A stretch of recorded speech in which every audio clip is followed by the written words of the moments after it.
자, 여러분 안녕하십니까? 이번 시간에는요 객관식 재정학 제16장 71번 문제를 같이 풀어보도록 하겠습니다. 71번 보시면 재정적자의 경제적 효과에 대한 설명으로 옳은 것은 이렇게 나와 있습니다. 자, 정부가 적자 재정을 통해서 세금을 거두기가 힘드니까 정부가 정부 지출을 증가시킵니다.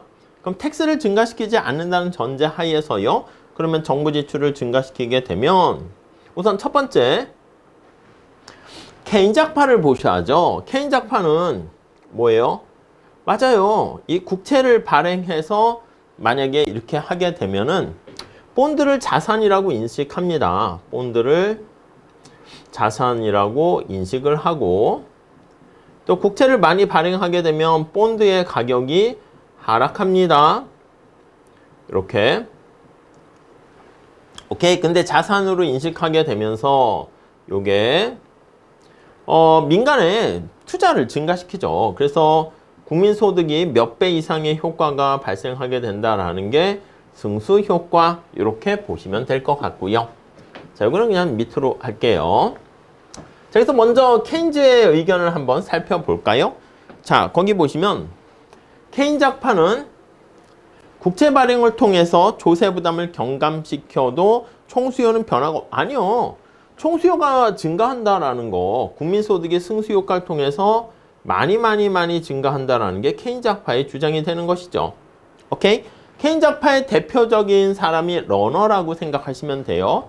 자, 그래서 러너는 요거는 이제 국채 부담을 누가 하는가 그건데, 거기 보시면 외부 채무는 미래 세대 부담을 증가시키지 않는다. 요거 외부 채무는요, 소비에 사용했느냐 아니면은 투자에 사용했느냐에 따라 달라진다. 뭐 그렇게 봐야 됩니다. 그렇기 때문에 틀린 표현이고, 뒤에 국채 부담 거기서 볼 거야. 여기서 뭐 학자 이름 때문에 나온 것 같은데, 다른 것들은 국민소득을 증가시키는가, 총수요를 증가시키는가, 그게 관심이니까 1, 2, 3, 4번을 같이 연결하고요. 5번은 그냥 선택지 5개 만들기 귀찮아가지고 하나 뚝 들어온 거예요. 자, 그 다음 보셔야 될 게, 자, 고전학파 중에서 약간 통화주의 학파 한번 볼게요. 자, 정부 지출을 증가시켰어. 정부가 자금에 대한 수요가 증가하는 거야. 그러면 이자율이 올라가죠. 그리고 앞에서 한 것처럼 국채 가격이 떨어져요. 그럼 이자율이 올라가면 민간의 투자가 약간 위축된다니까? 얘 구축효과라니까요. 구축효과. 그래서 국민소득의 증가 효과가 조금 올라가요. 조금. 그러니까 이렇게 정부가 정부 지출을 증가시켜서 나타내는 승수효과 외에 여기에 반대가 되는 구축효과가 생기니까, 요 기억나십니까? 원래는 이렇게 해야 좋긴 하죠.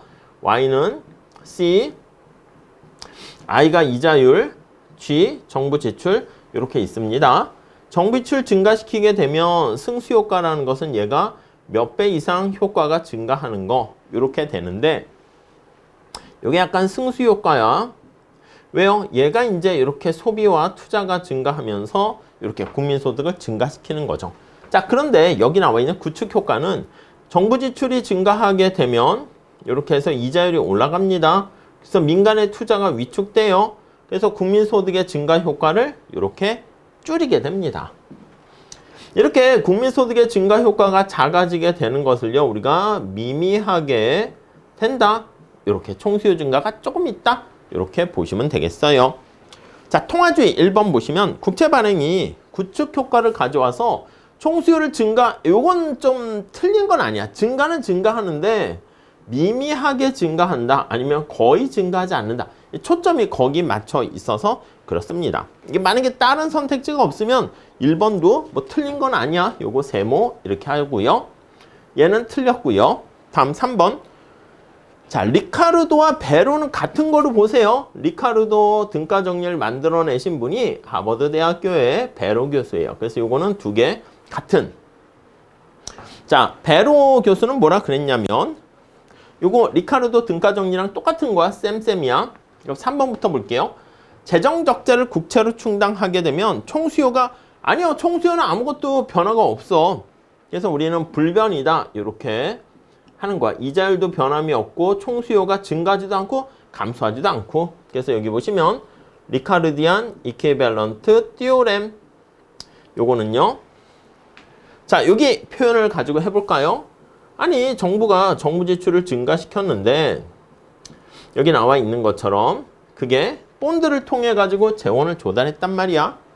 자, 그런데 본드는 뭐라고? 미래의 세금이라고, 텍스라고 사람들이 그렇게 똑똑하게 인식을 하는 거야. 자, 그래서 국채를 발행해 가지고 세금을 거두지 않고 본드를 가지고 재원을 조달하게 되면 이 본드는 부채가 되고 미래의 텍스라고 인식을 하는 거야. 그래서 얘가 민간의 소비를 줄어들게 만듭니다. 그래서 국민소득의 증가 효과가 없어요. 이해 가세요? 그래서 저축이 증가하는 거야. 저축이 증가하게 되고 정부 저축은 줄어들지만 민간 저축이 증가해서 전체 총 저축도 그대로야. 그건 조금 힘들 수 있어요. 그래서 정부 저축은 들어오는 조세 수입이 없는데 감소해요. 근데 민간 저축이 증가하게 돼서 소비가 감소하는 거죠. 그러다 보니까 전체 총 저축은 같게 돼요. 오케이? 자, 그러다 보니까 이자율도 변함이 없어요. 그러니까 바로 위에 구축 효과랑 차이점 뭐냐면 이자율이 올라가서 민간의 투자를 위축시키는데 여기서는 이자율의 변화도 없다. 이렇게 보시면 돼요. 자, 여기서 4번 볼게요.